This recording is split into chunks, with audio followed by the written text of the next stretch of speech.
Bury, England. Michael Curtis still comes to Gig Lane every day, Monday through Friday. He pulls in at 7:30 a.m., just as he used to, and makes the short walk to the building past a makeshift shrine, a jumble of different teams' scarves, flags and jerseys from the days when Bury Football Club was fighting for its life. Half an hour or so later, the others start to arrive. His mother, Joan, is here by 8, at the soccer club where her father played, and where she has worked for almost half a century. Michael's sister, Lynn Kent, comes down most days, too. Other than coach, Joan and Lynn have occupied pretty much every post imaginable at the club: marketing, administration, season ticket sales. By 9, Gordon Sorflate, once Bury's media manager, a role that always encompassed far more at a shoestring operation like Bury than it would at one of Manchester's giant clubs 20 minutes or so down the road, is in, and so is Martin Kirkby, the bar manager. It has been 3 months since Bury, unable to meet its financial obligations or find an owner to take over from the reviled Steve Dale, was thrown out of the English Football League. It is only a couple of weeks before it will be formally liquidated, before the club that traces its roots to 1885 ceases to exist entirely. It has been a slow death, Curtis said, and the remaining caretakers long for its completion. Only then can work start on forming a new club in its place. For now, these 5, together with 2 staff members at Carrington, the training facility the club rents from Manchester City for £1 a year, are all that is left, the last remnants of a club that closed its doors, for the last time, in August, the final link to 134 years of history. They spend their mornings busying themselves with odd jobs.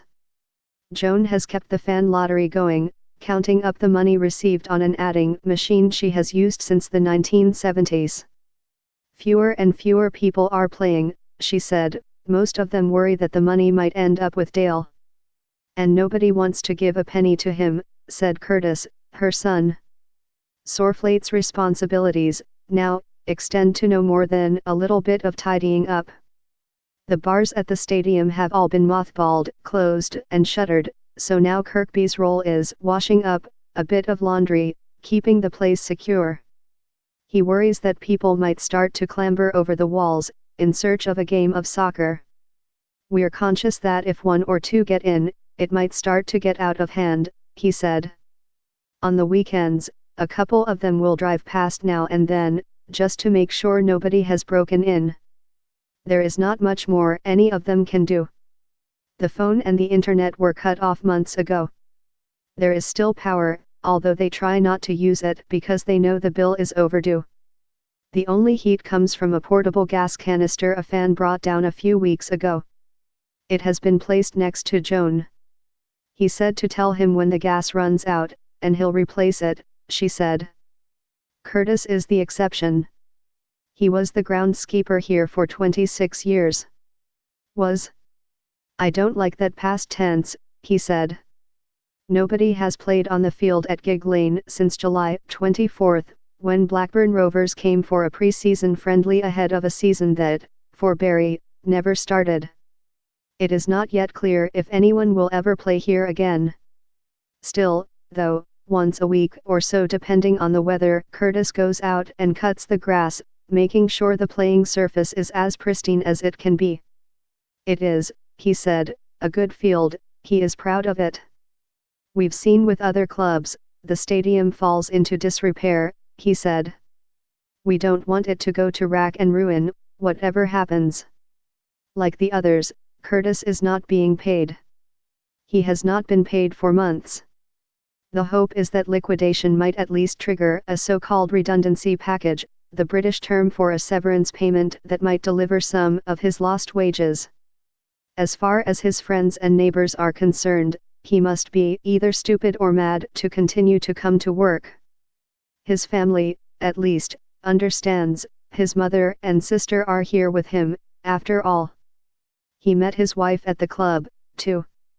Even he, though, is not entirely sure what draws any of them here. We ask ourselves that every day, he said. They offer a variety of answers.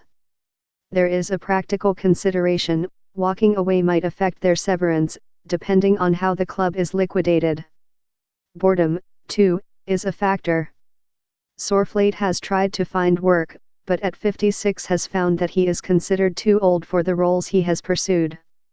He has found the abrupt end of a job that once occupied almost all of his week a difficult change. "I hate Saturdays now," he said. "I can't really watch any football anymore. I don't even look at the results." He is not alone in that. Many of the club's fans have found the empty weekends dispiriting, too. To fill the void, one group has started visiting the 3 pubs in the stadium's immediate vicinity on a rotating basis, watching Old Bury games on tape, doing their bit to help meet the shortfall in the pub's income. It is a warm gesture, but it is a drop in the ocean. "A lot of the pubs and cafes have had to lay off staff," Kirkby said. "They're saying that one of the pubs might have to close, just because they don't have the money they made on match days. But it is those who devoted their lives to Bury, as both fans and employees, the club's heart and its soul, who feel its absence most.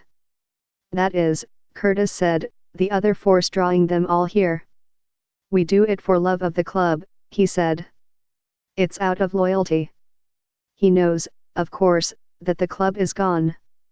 "It's dead," he said. "It's not going to come back. There is no phone, no heating, no internet. But we want to draw a line under it, not to be hanging around, still dangling." What he hopes, what all of them hope, is that, at some point, new life will spring from old.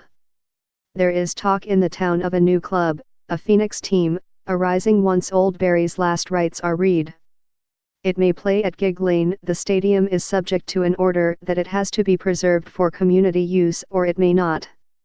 It may enter right at the foot of English soccer's squad pyramid, or it may enter a little higher. They know that they don't want a couple of thousand fans going to see a Bury team play in villages, Saurflate said. The cost of policing it is too much. It would not be a professional club, at least not at the start. It would not offer any of them full-time employment. It may not even win back all those fans who now spend their Saturdays adrift. People's habits change, Kirkby said. And once they do, it's hard to get them back. But it would be something, a soccer club in Bury again. It is that prospect, in part, that keeps them coming to work. "I don't want to let it go," Curtis said of his field. "Because it would cost a lot to get back up to scratch. So he comes in, with his sister and his mother and 2 of his old colleagues, every morning, just as he used to. And once a week, he cuts the grass. Just in case. If you told me we had to play a game tomorrow," he said, "the pitch would be ready.